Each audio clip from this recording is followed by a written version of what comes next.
Good afternoon and welcome to the Rural Day Training webinar. We are going to get started in just about 5 minutes, and we look forward to talking with you soon. Thanks.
Good afternoon, everyone, and thank you for joining us for the Rural Day 2019 webinar.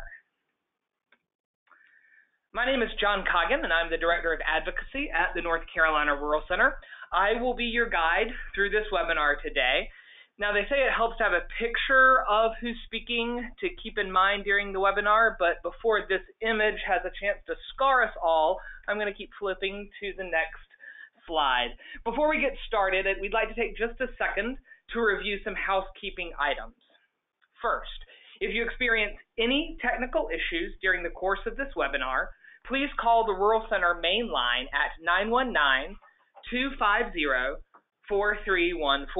We have staff on hand ready to help. Now, we have all lines muted, but we ask that you mute your line for the duration of the webinar as well, just as extra assurance that we don't hear any extra noise, dog barks, or scheduling of massage appointments during the course of the webinar. We do hope that you will interact with us throughout the webinar, though. We will take breaks frequently to help answer questions, so we hope you will use the questions feature at any time. We will be checking that frequently. Also, we have included a few attachments that you can access during the course of today's session. These include the PDF version on this PowerPoint, an agenda for next Tuesday, and an overview of our 2019 advocacy priorities. You can find all of these under the handouts tab. So, just to give you a sense of what we'll be doing today, first, we will be giving an overview of Rural Day, what it's all about, and what we hope to get out of it. Then I'll go into some details about the schedule and logistics of the day itself. Then we'll talk in a bit more detail about the 3 priority areas that we'll be talking about next week at Rural Day. And then finally, we will round out our time together with a segment on prepping for your meetings with legislators, which should take place on Wednesday, March 27th, after Rural Day. Again, we'll be taking questions at several points, so use that questions feature at any time. So let's get started. We are very excited about next week's Rural Day, which is North Carolina's only statewide day of advocacy focusing on rural economic development. This year's event will be the biggest Rural Day yet, with over 600 attendees representing 85 of North Carolina's 100 counties. To give you some context, the first Rural Day in 2017 welcomed 300 attendees, and last year we had over 450 people, so in just 2 years we have doubled the number of people coming to Rural Day. Over the course of the day, you'll be hearing from 52 different speakers from across North Carolina and around the nation. It's going to be a full day, it's going to be a fun day, and there are going to be many people there who, like you, are passionate about rural North Carolina. So if you're new to working with the Rural Center, you might be asking, what exactly is rural? It's a tough question, actually, and there are many different definitions, all of which do have their own value. How we define the Rural Center is based on a county-level population density. So any county with fewer than 250 people per square mile is, according to us, rural. That equates to the 80 green counties you see on this map. The remainder of the counties are the 6 core urban counties and the 14 regional city or suburban counties that are colored in blue. If you're paying close attention to these past 2 maps, you'll notice that there are many attendees at Rural Day from urban and suburban counties. We think this serves as evidence of the interconnections of our communities and the issues we face. At Rural Day, we're not going to be talking about the rural-urban divide. We're going to be talking about the many ways we can work together so we can all thrive. The content of Rural Day this year has not been developed in smoky rooms full of lobbyists in Raleigh, but rather in conversation with hundreds of rural champions from around the state. We launched the Rural Counts Advocacy Program in 2016 in an attempt to gather citizens and rural advocates from Cherokee to Dare County and everywhere in between to speak with a common voice about what North Carolina needs to thrive. We started this program with an ambitious rural road trip. Rural Center President Patrick Woody and I traveled 8,457 miles, not that we are counting or anything, and held local listening sessions with leaders in each of the 80 counties we serve. Our questions were simple. What is going well in your hometown that you want to shout from the rooftops? And what are you struggling with that you cannot solve alone? From those conversations emerged our 3 priority areas: broadband, health, and small business development. Then we hit the road again this fall, not doing another 80-county tour, but this time hosting day-long regional policy roundtables in 7 different towns. Over 150 people attended these sessions, where we dove deep into what our advocates wanted to see in each of our 3 policy areas.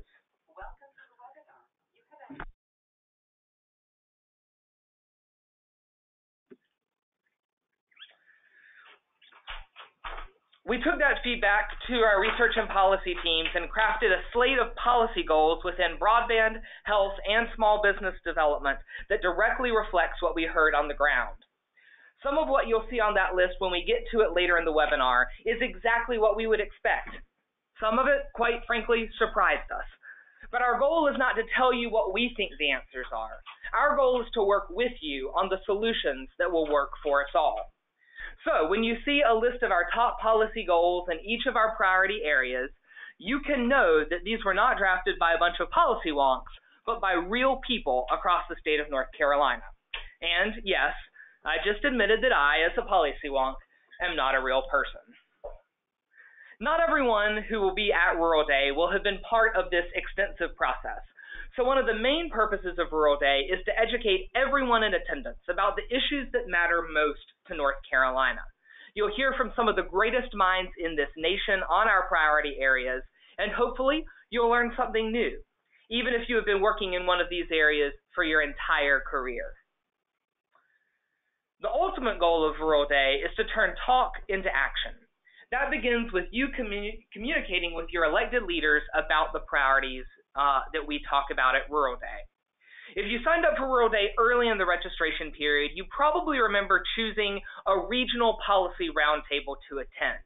We were hoping to do something truly innovative this year, and instead of asking you to schedule one-on-one meetings with your legislators, we were going to bring the legislators to you, hosting regionally based roundtables with facilitated dialogue between attendees and elected officials.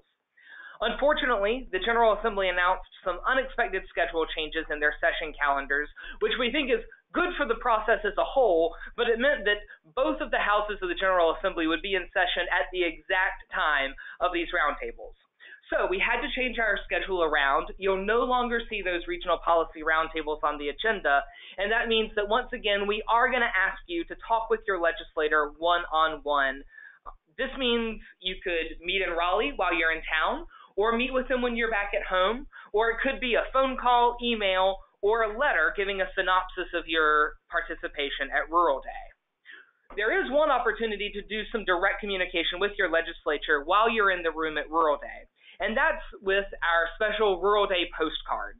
We'll have these postcards on the table at all of the different Rural Day sessions, and we hope you'll take a minute during your time to write some messages to your House member and your senator about what you've learned, stories that stick out, or why you care about the topics we're discussing on the day. We will have special mailboxes throughout the event space where you can drop these postcards, and then we will hand deliver all of the postcards to the appropriate members of the General Assembly. In whatever format, though, through postcards, visits, or other types of conversations, we hope you will be in touch with your legislators to let them know that you support the priorities for rural North Carolina. So, that's the broad outline about what Rural Day is about, but what exactly is going to happen during the course of the day? The next part of this webinar is to make sure you have all the details about where to be and when and how, so that your Rural Day experience doesn't look like a scene out of Bird Box. All of the formally organized activities will take place on Tuesday, March 26th at the Raleigh Convention Center. If you joined us for last year's event, you'll remember that we strained the capacity of the Museum of History. We appreciate your patience as we attempted to stay across the street from the legislature, but this year we knew we'd have to find a bigger venue. So we chose the biggest venue in Raleigh. Registration and breakfast will start at the Convention Center at 8:30, and we hope you will arrive early so you can be in your seats for the beginning of the plenary session at 9 o'clock a.m. Breakout sessions will run from 2:45 to 5, and then we'll have our legislative reception from 5 o'clock to 7 o'clock p.m. Since it's a full day, we encourage you to schedule meetings with your legislators on Wednesday, March 27th. We'll go more into detail about that later, but in general, we hope you stick around on Wednesday to talk with your elected leaders. The Raleigh Convention Center is in the heart of downtown Raleigh, and we hope you will find your experience getting to and into the building virtually painless.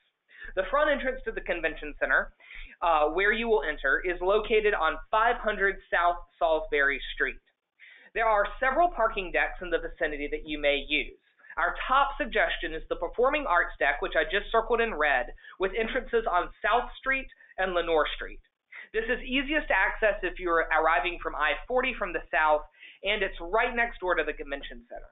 You may also choose to park in the Wake County deck with an entrance on Davie Street between Dawson and McDowell, or at the Cabarrus Street deck with entrances on Gale Street, Gale, which is the side street between McDowell and Salisbury Street.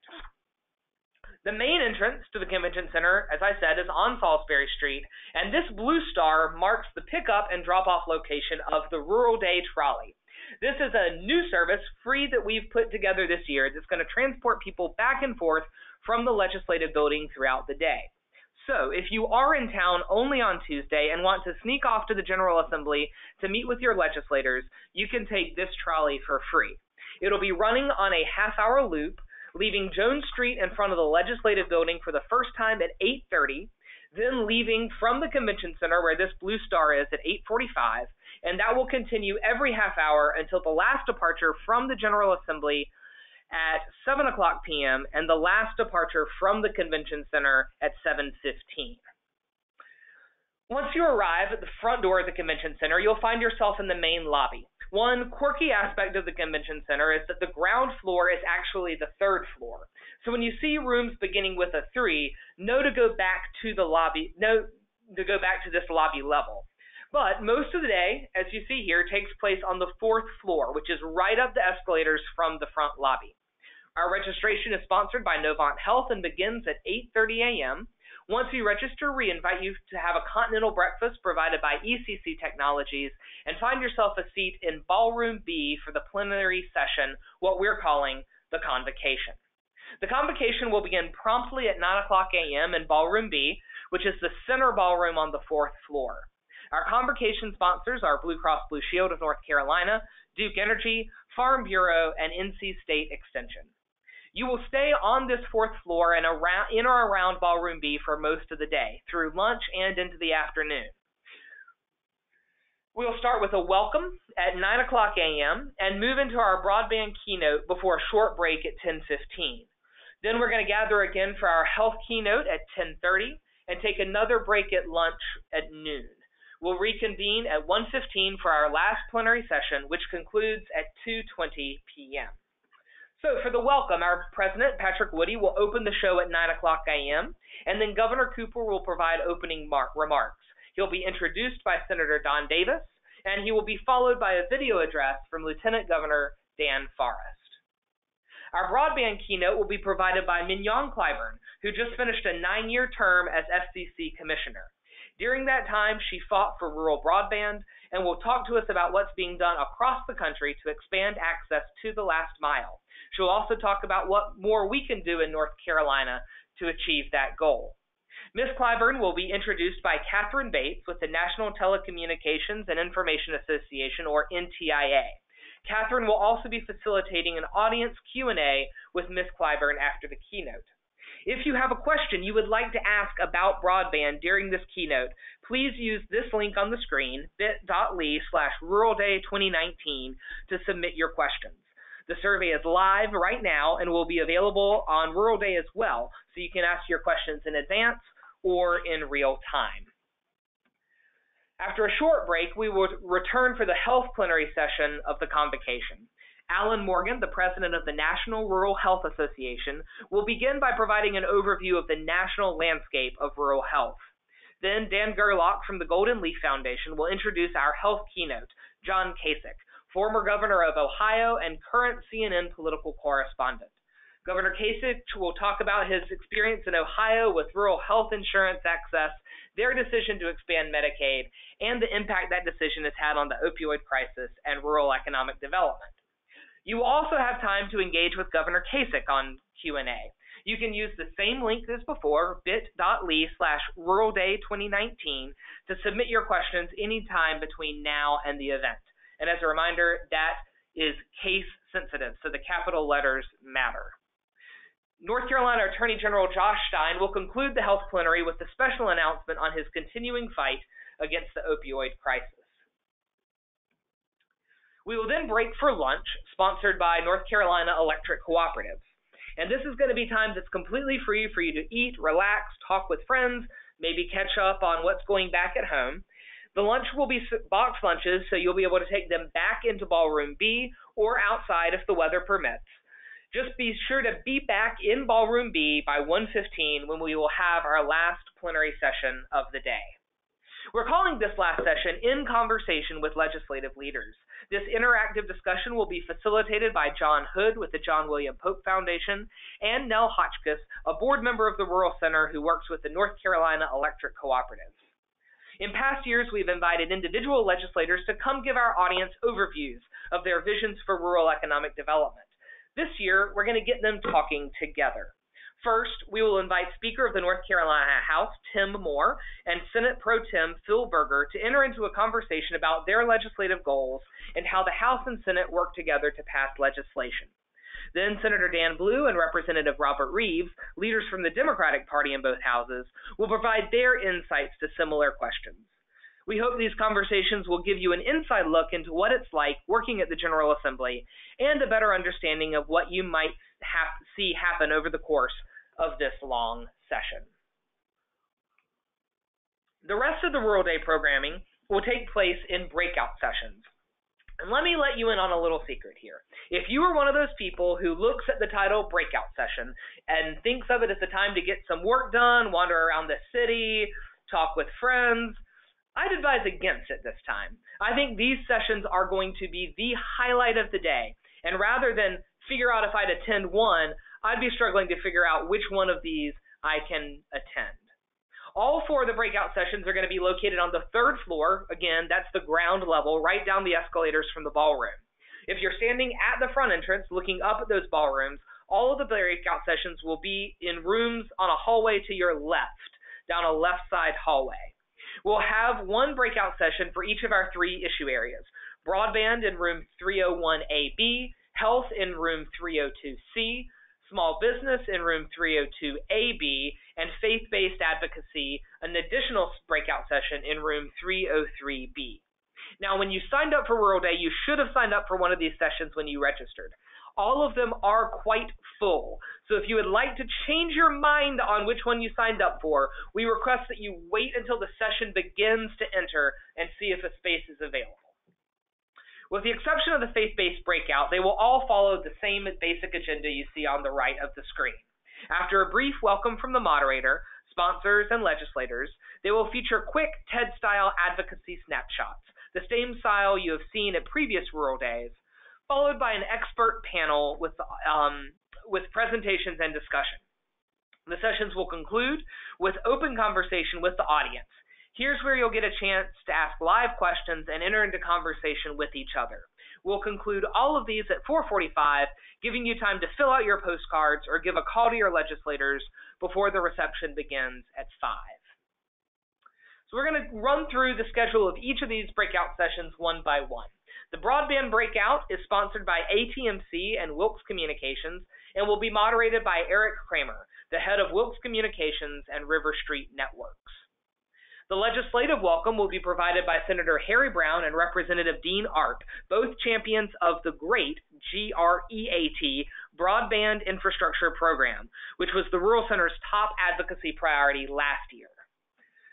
Our three advocacy snapshots will be Donald Imhoff, who will be telling us about an exciting public-private partnership in Camden County, Rich Price from Jackson County, who will be talking about collaboration happening across county lines in the far southwest, and Caleb Malcolm with Lumbee River EMC, who will be talking about his community involvement work that he's leading on broadband in Robeson County.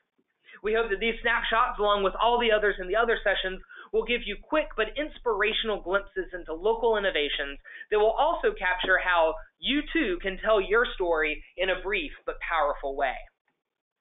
The broadband panel is chock full of broadband all-stars.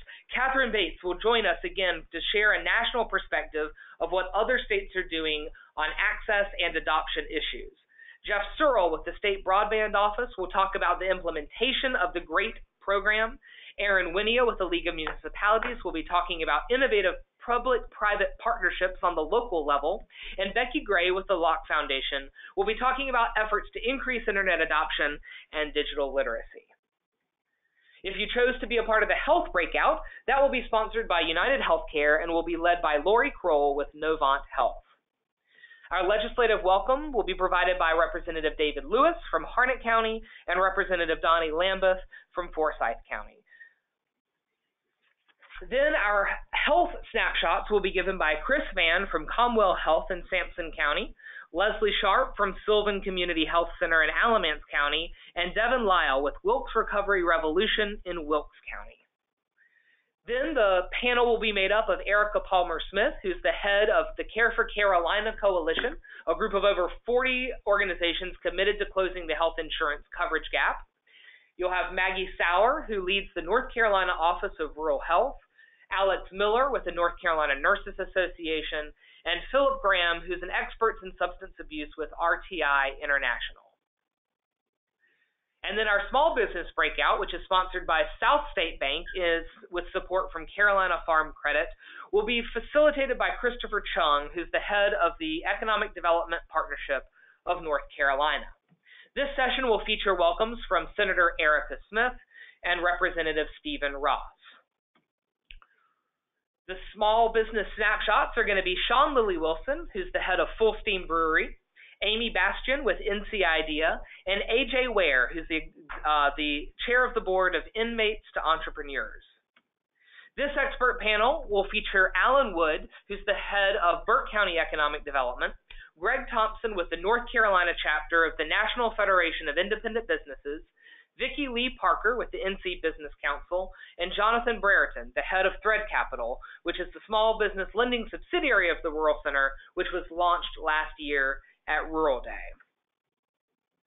Now, as you may know, the Rural Center has made a long-term commitment to engaging faith communities, which all play a vital role in rural community economic development. Sponsored by the Duke Endowment, this session will be facilitated by Jason Gray, the Rural Center Senior Fellow for Policy and Research. It will be open to anyone who is seeking advice and encouragement on how to speak up on policy issues from a faith perspective. This session will be structured a little bit differently than the others and will focus more time on tabletop conversations with attendees. It will start, though, with a stellar panel of Kathy Dietz with the Episcopal Diocese of North Carolina, Representative James Galliard, David Heinen with the NC Center for Nonprofits, and Justin Summers with the Yadkin County Farm Bureau. So, with all of that behind me, I can reiterate that every single one of these breakouts will be populated with some of the brightest minds and most passionate advocates in all of North Carolina. Every choice is a good one, and we do hope you will spend some time in the afternoon of Rural Day digging into the meat of one of our policy areas. Now, after all that content, I'm sure you'll all be ready to kick back and relax, so we hope you will stick around for our Partners for Rural reception, which is going to be happening back up in Ballroom B from 5 o'clock to 7 o'clock p.m. The reception is sponsored by Affinity Living Group and will feature live music from the Eric Xavier Trio from Kinston. One amazing feature of this reception is that it is being hosted in partnership with over 30 different organizations who will all be present at the event. These partners in rural advocacy are all joining with us to speak up for rural economic development, and we hope you will take time during the reception to talk with many of these organizations about what they're doing for rural North Carolina and how you can support them. One final note on logistics. The reception ends at 7, and you might want to stick around after to eat some food or even spend the night. If you are looking for recommendations, you can visit the Rural Day website for hotel and restaurant listings in the immediate vicinity of Rural Day, or you can go to www.visitraleigh.com for a comprehensive list. The hotels that are in closest proximity are circled in yellow on this map and are the Marriott, which connects to the Convention Center via an underground tunnel, and the Sheraton and the new Residence Inn, which are both right across the street from the Convention Center. With that, I am going to take a break for some water and air while we check for questions that you may have already submitted. So now is your chance. Are there any questions about the agenda and logistics for Rural Day?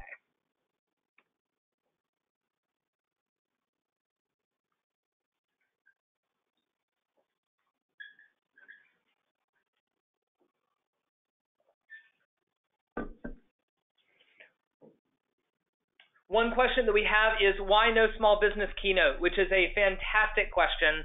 And Two answers to that question is first, you will see small businesses featured throughout Rural Day. So all of our speakers and our keynote addresses will feature the role that small business plays in broadband access and in health.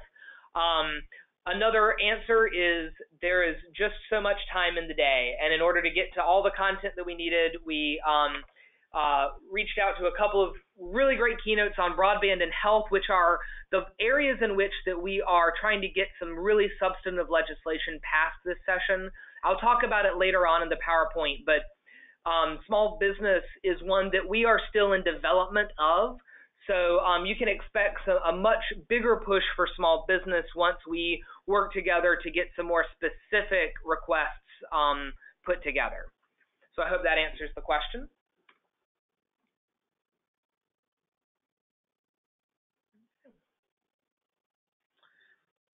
All right, so we are going to continue, but real quick before we transition, we are going to talk real quickly about what's next. So the event on Tuesday, Rural Day, is an educational and advocacy event, meaning we're not going to be talking about specific pieces of legislation, bill numbers, and more lobbying efforts. Rather, we're going to focus on the issues that matter to rural North Carolina. What are the ideas? What are the big priorities for rural economic development? But if you get excited by Rural Day and want to dig into, in more detail, what are those bills that are happening this session, and how can you be a powerful advocate for them, we invite you to join us in May, where we are going back out across the state for a series of 6 policy luncheons. They're going to be hosted in these 6 towns around the state. Registration will open soon, and as an attendee of Rural Day, you will be getting information about these. But for now, we hope you will save the date for the location closest to you. These will give policy updates once legislation's a little bit more solidified, and we can give you much more exact ideas of how you can be a powerful advocate for pushing through important legislation during this year. I'll give another second for you to write down the date that's closest to you. All right, so now let's get into the weeds a little bit on the issues we're going to be discussing at Rural Day. I'm going to start with the rural counts overview, just so you get a sense of our whole slate of priorities, and then I'm going to summarize what we hope to see come from our Rural Day conversations in each of our priority areas. So first, we launched the Rural Counts Advocacy Program in 2016 with the hope of developing a consensus vision for rural economic development. The Rural Counts platform has 10 strategies for holistic economic development. It includes subjects from education to health to physical and digital infrastructure to homegrown manufacturing and agricultural production to better regional partnership and capacity building for those areas that need the most assistance. We remain committed to each of these 10 strategies and continue to work on all of them. But based on the feedback that we've had from advocates across the state, we've honed in on 3 areas that we will be focusing on in 2019: broadband, health, and small business. You'll be hearing from multiple speakers about what each of these advocacy priorities are at Rural Day. But we wanted to give you an overview in advance of the event so you have a clear sense of what the issues are and what might be done about them. We'll take each priority one by one and go over the nuts and bolts of state policy, but because I'm getting ready to give you a whole lot of content, I want to start and end with a few simple talking points that you can use when you talk with your elected leaders. First, it's always good to start with thanks. The General Assembly has made real progress recently on all of our issue areas. You can thank legislators for creating the GREAT program to extend broadband to the last mile, and for doing good work on rural health access last year. And you can praise them for voting unanimously 2 years in a row for legislation to tackle the opioid crisis, first for the STOP Act in 2017, and last year for the HOPE Act. Then, you can ask legislators about what needs to happen this year. There is no single action that could be taken this year that would do more for rural economic development than closing the coverage gap. It'll help keep our people healthy, keep our rural health systems open, and keep jobs in our communities and add new ones. We would also like to see the GREAT program made permanent, increasing funding to at least $30 million per year. Additionally, we'd like to see local governments given the ability to leverage their assets for public-private partnerships with internet service providers to expand internet access in rural areas. Finally, it's imperative that we balance our economic development efforts, not just focusing on big recruitment deals, but giving just as much attention to existing businesses and new startups. So, let's tackle these one by one. First, broadband. The Rural Center believes access to rural broadband is the rural economic development issue of our time. There are many important issues facing rural areas, but few are as pervasive and multifaceted as the need for affordable, high-speed internet. And it's not just about Netflix. It's about educating our kids, keeping our families well, starting new businesses, connecting to the world, keeping the public safe. In short, if a community does not have broadband, it will not be competitive. In the same way, it would be impossible to compete without roads, water, or electricity. We think it's helpful to tackle broadband in three different buckets, or the three A's: availability, affordability, and adoption. To a large degree, North Carolina is in a good position when it comes to access or availability. We made big investments in the 1990s and 2000s in what's called the middle mile. These are major arteries of broadband fiber that connect our major institutions: hospitals, libraries, community college, government centers, and every single public school in North Carolina. Last April, we became the first state in all 50 to have every single school connected to high-speed internet. Due to that investment, the FCC estimates that 93% of North Carolinians have access to broadband. But wait a minute. Does that sound accurate to you? That's because it's not exactly. The FCC uses a definition for access that claims if one house in a census tract has access to high-speed internet, every house in that census tract counts as having access. That means because of our middle mile and the investments we've made, there are many areas of the state close to a strong connection, but have nowhere near competitive access. One of the key challenges of getting broadband to the last mile is that we honestly don't have accurate maps of areas without access. The North Carolina Broadband Infrastructure Office is trying to crowdsource this information by having citizens across the state perform speed tests that will report true speeds in homes and businesses in North Carolina. One action that you can take today that will make a real difference is visiting this website, ncbroadband.gov/map, and taking the speed test in your home or office. If you have no access at all, visit the site from somewhere else and report your address as being completely underserved. And please, spread the word about this. Having good maps, accurate maps, means we can better target the areas of the state with the most need. Now, some broadband experts will respond to access concerns with the assertion that the true problem isn't access, but adoption. Now, they have a point. You'll see here that county-level adoption rates average between 60 and 70%. A key component of broadband policy needs to be raising these rates through digital literacy programs and educating our people about the wide spectrum of the benefits of internet access. Where adoption advocates miss the point sometimes, though, is in why people don't adopt. For almost half of the people in North Carolina surveyed who are not using home internet, affordability is the biggest deterrent. Internet doesn't just have to be available, it also has to be affordable, that's the third A, in order for people to adopt. So at Rural Day, you're going to hear about several potential policy levers that could be used to address all of these three challenges. First, and most importantly, it's time to make the GREAT program permanent. Our top advocacy priority last year was implementing a state broadband grant program. And thanks to the leadership of Senator Brown and Representative Arp, that program is now in a pilot phase. This year, we need to give more recurring funds to that program and increase the dollar amount given each year so that more projects can be funded. To give you a little bit more of detail, the pilot program passed last year allocated $10 million in matching grants, which are distributed to private broadband providers who commit to serving unserved areas of Tier 1 counties, or the 40 most economic distressed counties in the state. The program is neutral about the type of providers and the technology used, which we think is a really great thing. It mandates that the internet download speed must be at least 10 megabits per second, but it gives priority to providers that promise the FCC standard of 25 megabits download and 3 meg upload speed, or even greater. The program is being administered by the NC Broadband Infrastructure Office, which lives under the Department of Informational Technology.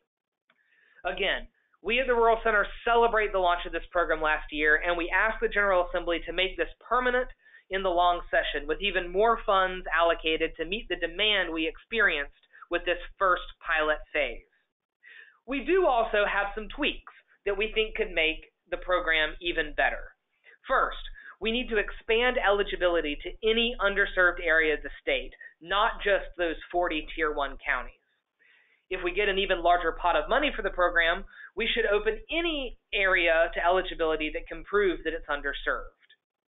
Second, we need to raise those speed thresholds. 10 to 1 is simply not adequate for today's environment. The minimum speed threshold should be raised to 25.3, with incentives for providers who offer a gig or higher. Finally, and this is really in the weeds, y'all, but right now there's a provision that any area where a provider has already received a grant to serve that area is ineligible. This sounds good at first glance, except many previous grants were at that unacceptable speed rate of 10.1. This provision should be removed to allow areas that are still underserved, even if they've had previous grants, to apply for speeds that are future-proof. Alongside this grant program, we need to do more to encourage public-private partnerships by clarifying the ability for local governments to work with private internet service providers on infrastructure projects. Due to some overly broad language in current law, local governments live in fear that any role they may play in broadband may be illegal.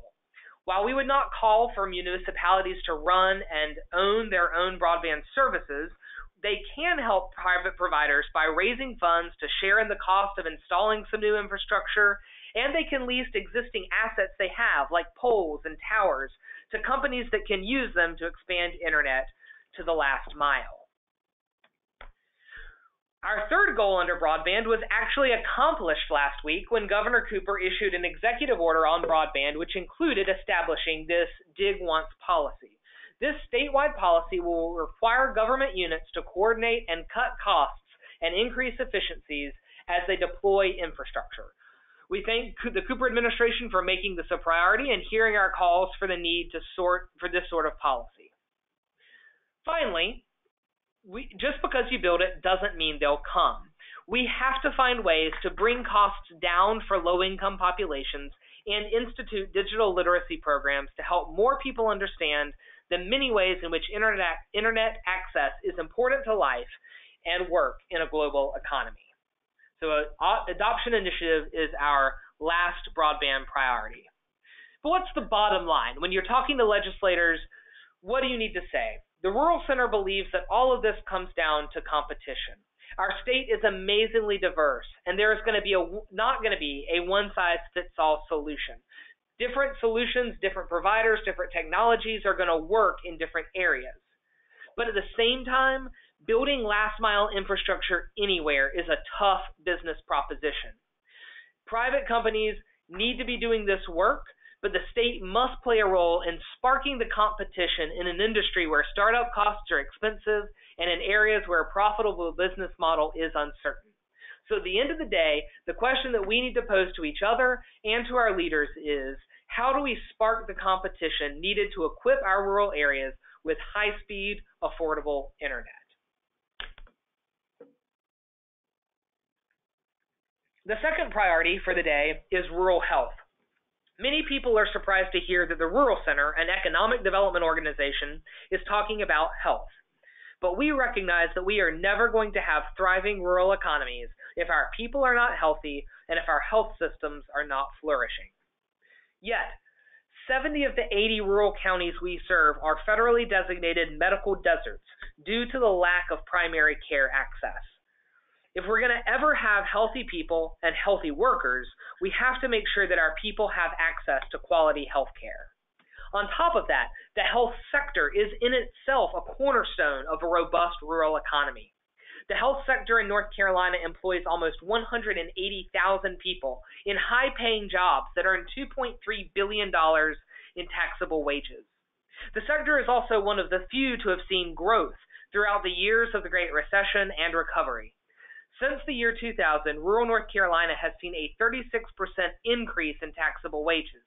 Why is that important? Overall taxable wage increase in private sector industry has been just 7% in that same period. We know at the Rural Center that there is no single silver bullet for solving all of our rural health challenges. But we also know that there is not a single policy lever that we could pull that would have a greater impact on the health of our people, the strength of our rural health systems, and the stability of our economies than closing the health insurance coverage gap. If there is one thing that we can do this year at the state level in any of our priorities, it needs to be this.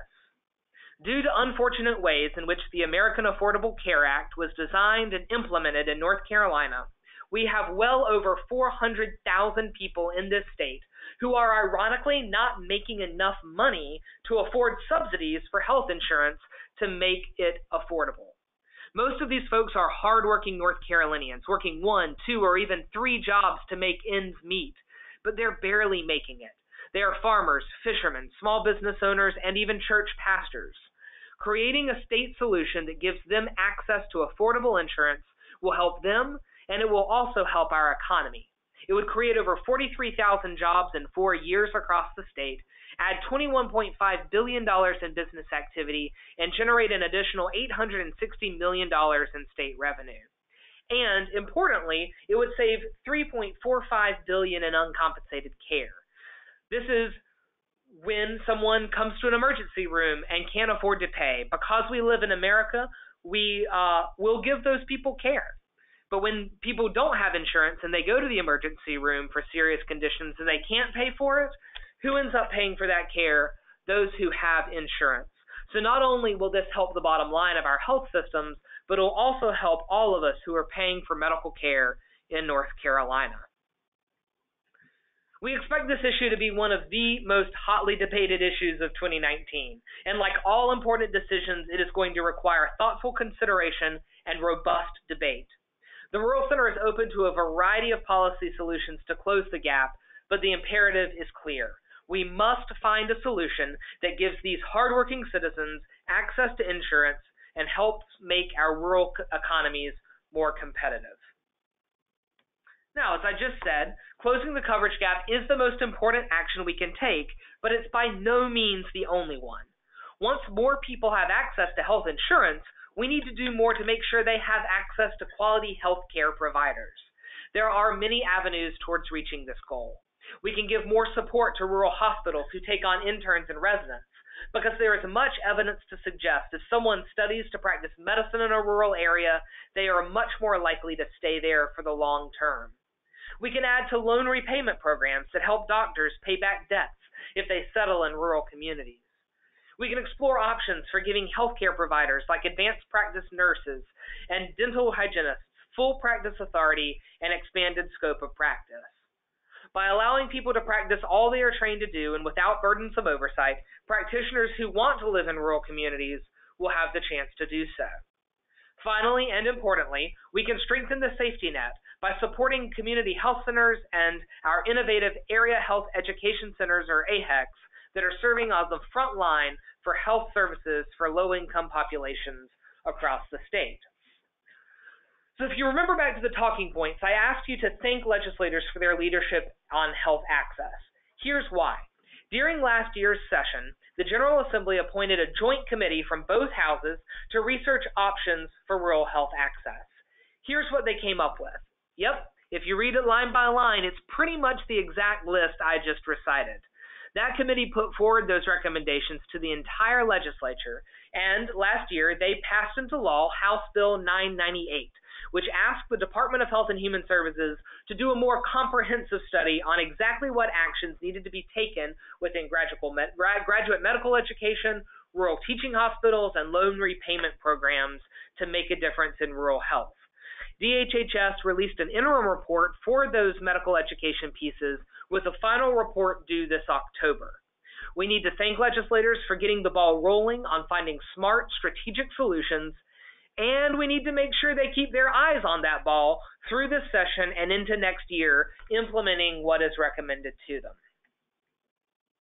In addition to recruiting providers to move into and practice in rural areas, we also need to expand our state's offerings of telemedicine, especially for those areas of the state that may never be able to support large healthcare systems. The future of healthcare delivery is in telemedicine, and the truth is that areas that could benefit from this the most are also the areas that are most lacking in broadband infrastructure. So that underscores why all these issues are connected and why broadband is so vital to rural North Carolina's future. But there are some discrete things that we can be doing as we work on broadband infrastructure to put telehealth in a stronger place for rural North Carolina.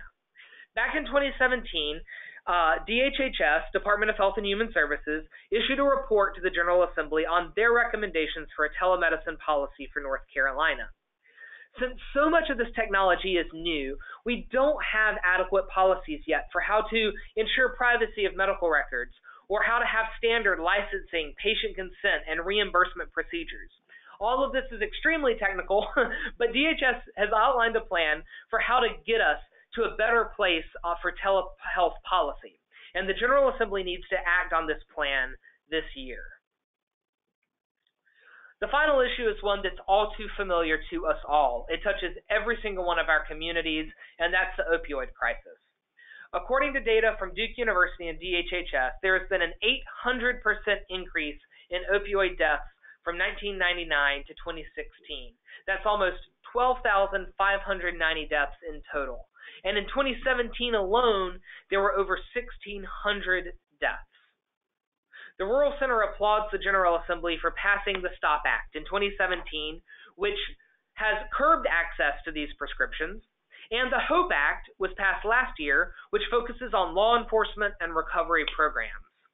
Both of these bills passed unanimously, which is rare in today's divided political environment, but much more needs to be done, both to treat those with addictions and to address the root causes of those addictions. The strain on our families, health systems, and workforce is too profound to wait another second in finding real solutions. For health, the bottom line is that we cannot have strong rural economies without healthy people and robust healthcare systems. The solutions are complex and interrelated, and one policy will not solve all the problems.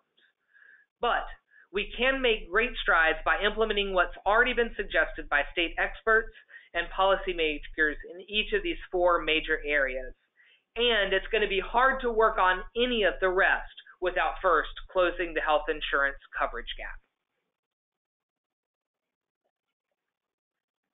Now, our final policy priority area is small business development. This area has been an important one for the Rural Center since the very beginning of our existence. Our small business micro-lending program is almost as old as the Rural Center itself, and just last year at Rural Day, we launched Thread Capital, a lending subsidiary nonprofit that is working to close the gap on capital access around the state. We know that our work, and even the work of partner organizations across the state, cannot solve all the challenges facing small businesses, but we are dedicated to creating a more conducive environment in North Carolina for starting and growing homegrown businesses. And we're dedicated to putting small business owners at the driver's seat of our policy work. You'll remember that we hosted 7 regional policy roundtables to develop this list of priorities. They were all successful, but one thing we noticed is that in almost all of them, there were very few small business owners at the table. This is probably because most business owners need to be, running their businesses during the days when those conversations were held. So, not to be deterred, we tried again. We hosted 4 community business roundtables in Marion, Siler City, Kinston, and Pembroke this spring. We did a ton of outreach, fed attendees some free food, and adjusted the conversation to have it focus just on small business needs. These were wonderful conversations. Over 150 people attended them, and we have gotten some really wonderful feedback that we're now developing into our final priorities. Going back to what I said earlier in answer to the question of the business keynote is that, honestly, what you're going to hear for these priorities right now are a bit less developed than the other priorities. we recognize that this conversation is only just beginning, and we are in it for the long haul. We want to see some steps made in the right direction this session, but rather than slap together some policy solution that may not really get at the needs of our communities, we are more interested in taking a longer view and getting something done in the coming weeks, months, or even years to support small businesses strategically. So I am going to talk some about the broad outlines, though, based on what we've heard around the state. In both the policy roundtables and the business roundtables, these 4 policy areas rose to the top. First, we need to balance state economic development efforts with an added emphasis on supporting entrepreneurs and retaining existing firms. When we think about economic development, we often immediately think about recruitment, working hard to get big companies with hundreds or thousands of jobs from other states or other nations to locate in North Carolina. And recruitment is important, but it's only one part of the game. We need to be putting at least as much effort in creating new businesses and keeping the ones that are already here. Because when it gets down to it, that's where most of the jobs are actually coming from. Options for creating a balanced approach include initiatives like entrepreneurial education to teach the next generation to be innovative and create the jobs that they want to have. It also means investing in all the different types of infrastructure, roads, water, sewer, broadband, natural gas, that businesses need in order to exist, much less compete.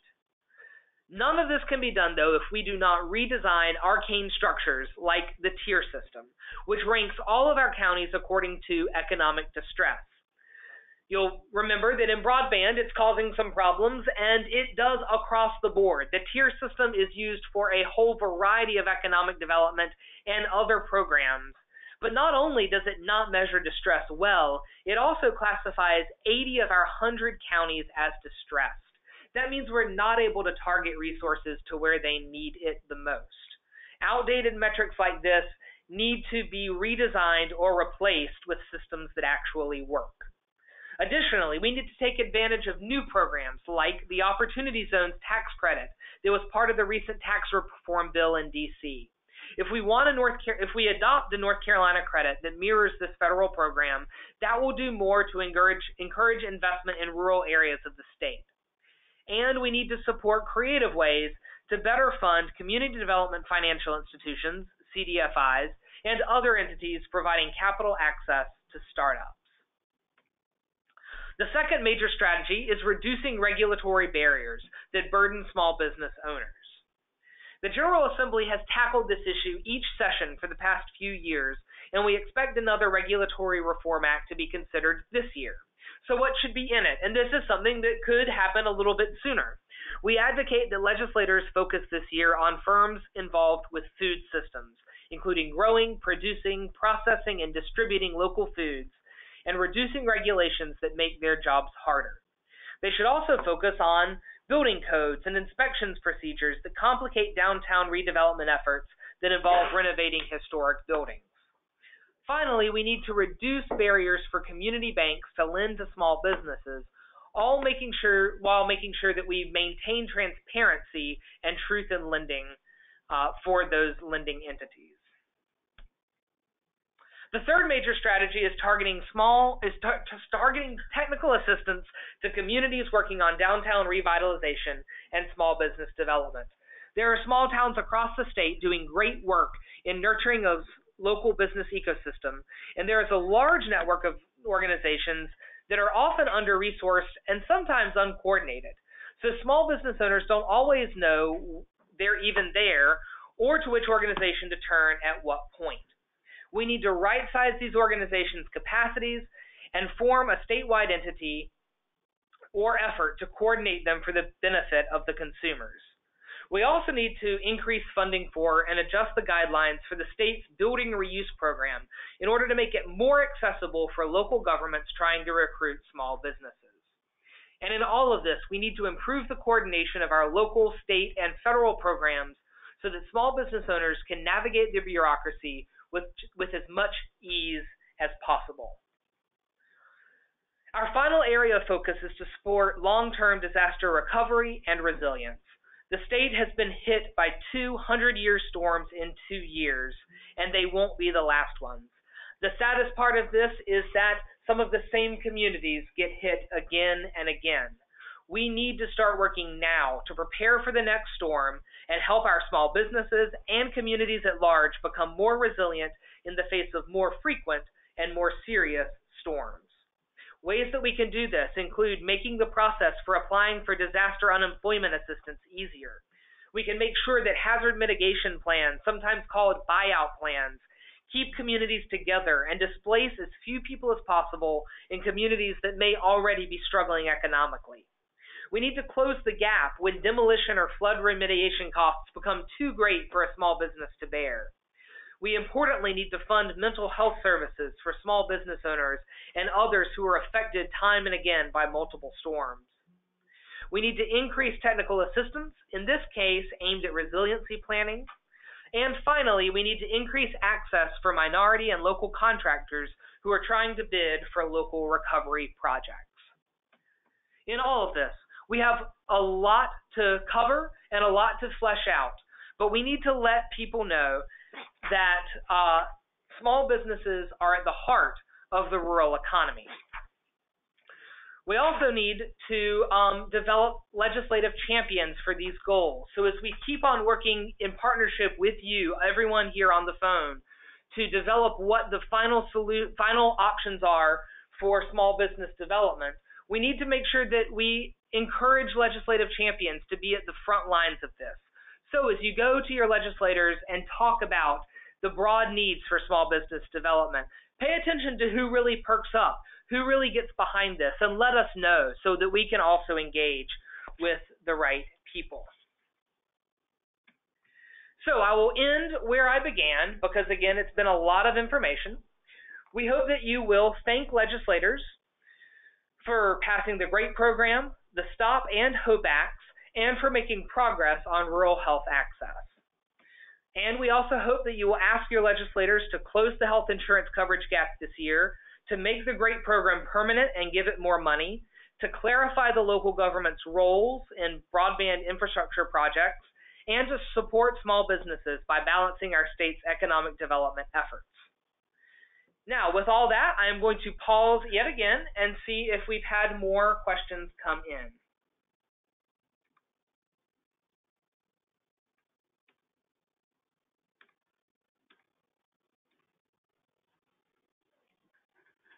I'm going to take a sip of water as I wait for any other questions.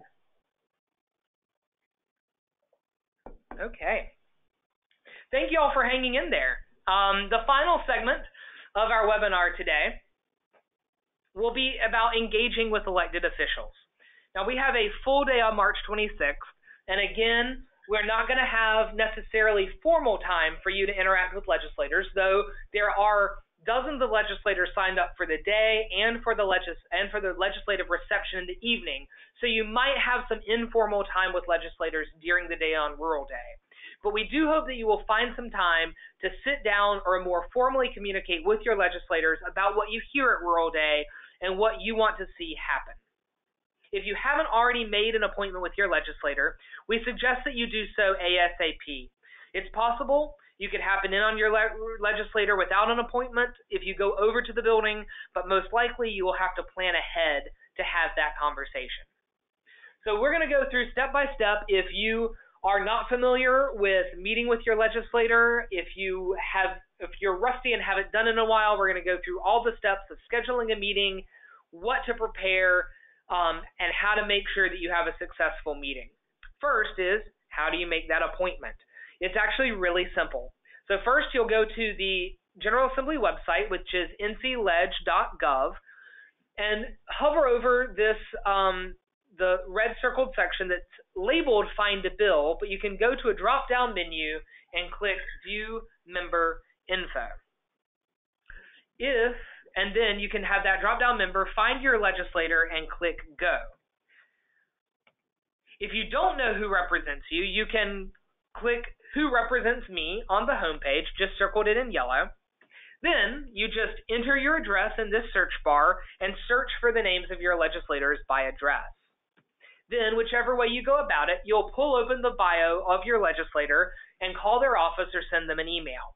I've got Robert Reeves here, who, back when I created this slide deck last year, was my legislator for my home district in Sanford. He's no longer my legislator, but since he was my childhood basketball coach, I've left him as my legislator for the example. You can email your legislator directly, or you can work with a staff member called a legislative assistant to schedule the meeting. If you see an email address for that legislative assistant, it may be the quickest way to directly contact with a staff member. But if you only see a direct email address for the member, that's fine too.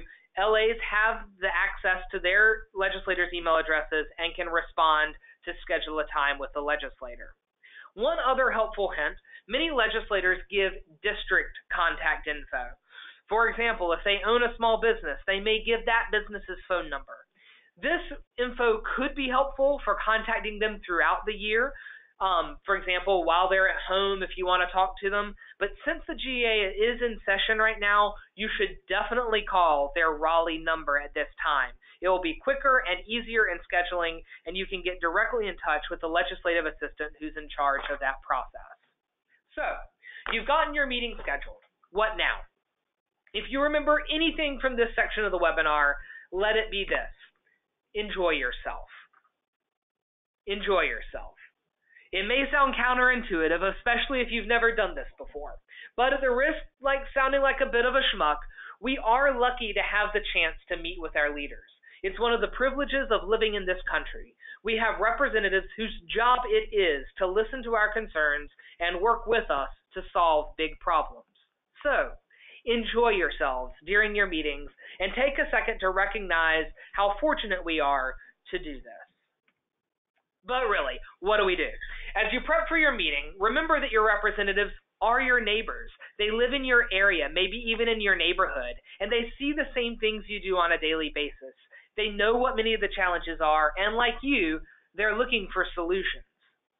At the same time, we ask a lot of our legislators.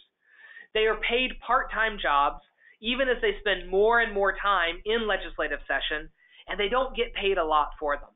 On top of asking these folks to devote much of their lives to governance, we also ask them to be experts on many topics. No human can have a deep knowledge of all the issues coming before a legislature. So that means they need us to work with them. You are there to give your insight, your expertise, and help them make important decisions. You are a collaborator. So as you enter the conversation, recognize that you are there to help them do their jobs. I hope that will relax you, but at the same time, make you remember to be polite and respectful. You're not there to antagonize, but to collaborate, with the recognition that it takes a lot of personal sacrifice to do what they do. Also, remember that you are an expert on your own experience. Many of you listening today have a great deal of issue area expertise on one or maybe even more of the subjects we're talking about. But even if you don't think you're an expert on broadband or health or small business development, you do have expertise from your experience as a rural advocate. You don't have to know exactly what policy should be enacted, but you can communicate what matters to you in real and compelling ways. Also, even though you're going as part of Rural Day, you don't have to feel obliged to speak on behalf of the Rural Center. If a legislator asks what our position is on one issue or the other, you can simply direct them to us. At the same time, please do use us as a resource. We will be providing you with a program book at registration that gives some great data and talking points on each of these policy areas. And in the breakout sessions, we'll be giving even more specific issue briefs to help you communicate about each of these sub-priority areas. We hope that you will use this information in your conversations and even pass it on to legislators. Another majorly important point is to focus on stories. I'll say that again. Tell some stories. And when you're tempted to talk about data or facts and figures, you might want to talk about a story. Many people enter the legislature and think they have to talk about a ton of data that's at their fingertips, reciting statistic after statistic to make their case. Now, if you are a data wonk or have specific policies you care about, please share your information and ideas. But for most of us, stories are enough. In fact, stories are wonderful. Legislators are assaulted with data day in and day out. What really sticks in most people's mind, though, are stories.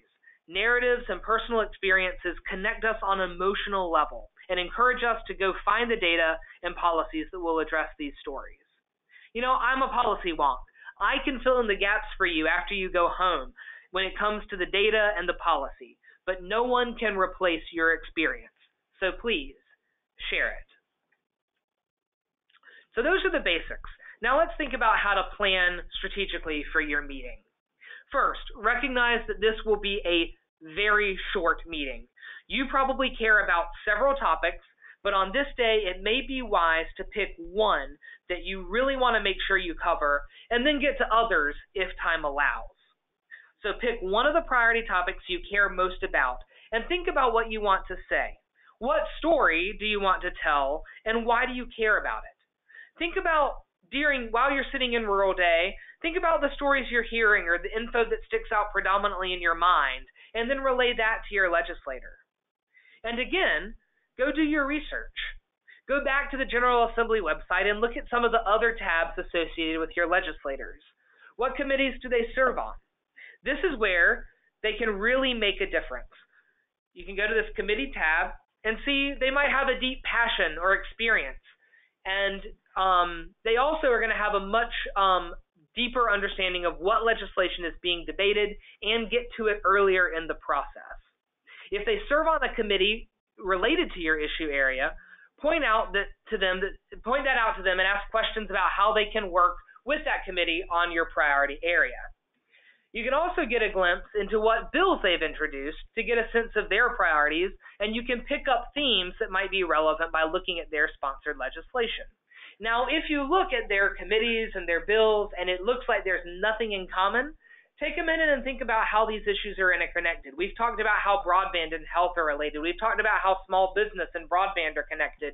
Think about how education or agriculture, manufacturing, or other different topics might be able to connect to what you want to talk about. That might be a good entry point for your conversation. So, once you have your topic, think of some questions you'd like to ask. You want to share your story and your opinion, but you also want to have some conversation. You could ask what the member is working on legislatively, what she or he is struggling with when it comes to your issue. Or, they probably don't get this one very much. You can ask them what you can do to help advance the cause. Legislators will vary on how easy or difficult they are to engage. They're all very busy people with lots on their minds. So it always helps to have some planned questions to spark conversation. Also, don't be afraid to keep them on topic. They do have a million issues on their minds every day, and they may have just come from a meeting that they're still ruminating on. If they ask questions on a different topic than you want to talk about, you can engage them if you want to, but don't forget about the limited time that you have. And don't be afraid to respectfully tell them that while that other issue may be important, you really hope to talk with them today on your topic. That way you can quickly shift back to your issue and before going down a rabbit hole. Finally, you want to make sure you end with some action items. A good way of doing this is asking what you can do to follow up. If your member is asking for additional information, you can provide it yourself or pass the request on to us. The Rural Center is happy to be in touch with your legislator to provide more info on data or policy. Another great way to keep the conversation going is by inviting your legislator to an upcoming event. If your organization has a big event coming up, plan to extend an invitation. Or if you have a facility that you would like your legislator to tour, or some people in your community you think that he or she should visit, be ready to invite them once session is over and they're back in town. Whatever the action item is, don't think of this meeting as the end of your engagement. Think of it as the beginning of a working relationship. Now, we do need to touch on one very important point, security. If you've not been to the General Assembly lately, you may not be familiar with the new security protocols. All visitors now have to go through security to enter the legislative building. When you do, you'll also have to show a photo ID. That might not be true as I say it, as I've gone through, but you definitely have to go through security. That means that we encourage you to show up to your meetings early, maybe as much as 30 minutes ahead of time to get through security and find your way to the right office in what can be a very confusing building. So come early and bring very few possessions that would hold you up going through the metal detector. Now, interestingly, these security protocols are not in place for the adjacent legislative office building, so if you're headed there, you don't need to plan as much time ahead of your meetings for that building. Now, what do you do once you get there? The legislative complex can be a very confusing place, but a few simple tricks will help make things a lot simpler. Here is the main public map of the legislative complex, mainly for parking purposes. Now, it's not actually oriented toward the north, so I'm going to quickly turn it 90 degrees for you. All the legislative offices are in one of two buildings. The main building where the chambers of both houses are located is called the Legislative Building, or LB. The entrance to the LB is on Jones Street.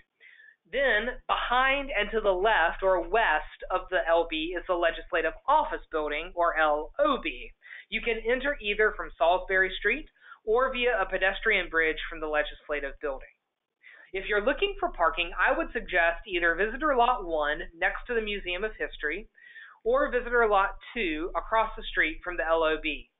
The third parking lot on this map is adjacent to the Museum of Natural Sciences, and I find it's often full, so I would try one of those other two parking options. And if you are going on Rural Day and decide to take the trolley, it'll be dropping you off and picking you up right in front of the Legislative Building, and there will be a sandwich board giving you the exact location on the sidewalk. So how do you know which building to enter? Two simple ways. When you look on your legislator's contact info, any address on Jones Street is in the Legislative Building, and any address on Salisbury Street is in the Legislative Office Building. Or you can look at the room number. A 4-digit number is in the LB, and a 3-digit number is in the LOB. When you enter the Legislative Building, the offices for the House and the chambers will be to the left, and the Senate offices and chambers are to the right. Now, the Legislative Building is a famously challenging place for wayfinding because of its courtyard system. Here's a map of the downstairs. There are 4 courtyards with each surrounding. You can use the number on the office that you're finding to see whether it's in this 1000 court, the 1100 court, the 1200 court, or the 1300 court. That second number, the 0, 1, 2, or 3, is the same for the rooms on the second floor. Now, if you get lost at any time, you can go to the front desk in the Legislative Building to ask for directions. Again, with security protocols in this building and at both entrances, I would advise you make sure you know where you're going in advance so you don't have to go through security twice if you end up needing to actually go to the Legislative Office Building. So, once you know where you're going, we'd advise you to dress professionally and arrive about 30 minutes ahead of time in case security is backed up. When you arrive, you will make first contact with the legislative assistant. Please be nice to them. They are working hard to help keep things moving in the office, and often with little thanks. The golden rule tells us to be kind to everyone, but if you're having a hard day on Rural Day and have to be selective with your kindness, we ask that you save a little bit for the legislative assistants. As I said earlier, you are there as an expert and a collaborator, but even if you know your representative in the building, it is a good gesture to use more formal forms of address. You can call them Senator or Representative, or simply Mrs. or Mr. And please do not bring gifts. This can be very difficult for some people. They want to bring local food or crafts or some token of appreciation, but there is a gift ban in the General Assembly that prevents certain items from being given as gifts. And some members of the Assembly have promised to go above and beyond that and accept no gifts from anyone. So to avoid awkwardness, it's safer to leave those gifts at home. You can, though, bring invitations. As I said earlier, it's a wonderful follow-up to invite your legislator to upcoming events. So, say no to gifts, but yes to invites. Since the legislature will be in session, it's very possible that meetings or votes may come up with not much notice. So please be prepared for the schedule to change at the last minute. If your legislator is not there or late, he or she is probably not doing this intentionally as an affront to you, but balancing a chaotic schedule. We recommend giving yourself some padding if the meeting needs to start early or late, and please don't be offended if the legislator has to cut things off quickly and head somewhere else. That's why we encourage you to pull together short, powerful stories to make the most of limited time. When you're in the room, make sure to stick to the topic. Again, it's okay to answer unrelated questions you feel comfortable talking about, but it's not necessary. Feel free to shift back to what you want to cover. And if you're asked questions that you don't know the answers to, offer to follow up with them later. You can do some research yourself, but you can reach out to the Rural Center to help. After the meeting, we hope you will let us know how it goes. As Rural Day ends, you will be sent an online survey both about the day itself and about your legislative meetings. Normally, I'd say not to wait to fill out a response survey, but please do make sure to complete your visits before filling out the survey coming from us. But please do take the time to fill it out afterwards. This will help us plan for future events, and it will help us continue our conversations with legislators after you've returned home. Now, there may be some people who are watching who have to skedaddle back home on Tuesday night and can't work in a meeting with their legislator. Or you might be not able to make it to Rural Day at all, but for some reason you're out there today out of sheer enjoyment just wanting to listen to hear me talk for an hour and a half. If you can't make it in person with your legislators, pick up the phone and phone it in. Call their offices, tell them you're a part of Rural Day and that you would like to leave a message for the member. In that message, you can briefly describe who you are, where you live, and what issue you're particularly passionate about. Just because you aren't there in person doesn't mean your voice can't be heard. And once again, even if you are getting in touch with your legislator in another way, please do fill out these Rural Day postcards while you're with us at the event. We want to be able to make a big impression by delivering lots of these to legislators. So, take just a couple minutes to write kind notes to your senator and your representatives about a lesson learned and drop it in the special mailbox.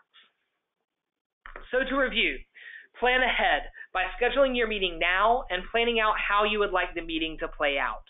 Always remember to be yourself. That's enough. You don't have to be a policy wonk or a statistician to tell an effective story. Close with specific action items, whether that be a detailed email follow-up with more info or an invite to an upcoming event. And I'll end where I started by saying, have fun. Enjoy the opportunity to speak with your legislator and speak up for your community. With that, I believe I have said everything that I need to. I will finish up our time together with any questions you have about engaging with your legislators or anything else you haven't asked. And as I do that, I'm going to give my contact information while I look at these questions.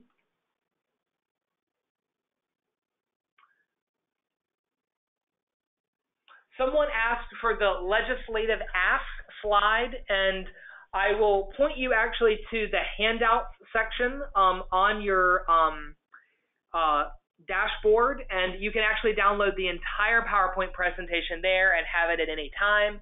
We're also recording this entire webinar so you can direct others to it or just go back and let it put you to sleep later tonight.